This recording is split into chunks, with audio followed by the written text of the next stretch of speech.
શરૂઆતમાં અમે એક્સરે કરાવીને એનું ગ્રેડિંગ નક્કી કરતા હોય છે કેવું છે, પ્લસ પેશન્ટની પ્રોફાઇલ અમે નક્કી કરતા હોઈએ છીએ કે પેશન્ટની એને આવા સાંધા સાથે એને કેટલું કામ લેવાનું છે.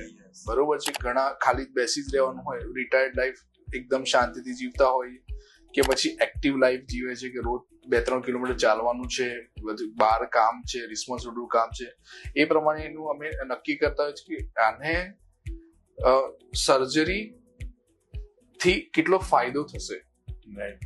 તો જો અગેન સાવ પીસફુલ જીવન હોય અને કશું કરવાનું ના હોય તો પછી we don't offer them surgery. But active life ઈચ્છતા હોય અને એક્ટિવ લાઈફમાં આર્થરાઇટિસ આવતો હોય તો પછી એવા કેસીસમાં સર્જરી બ્લિસફુલ બની રહે છે. યસ.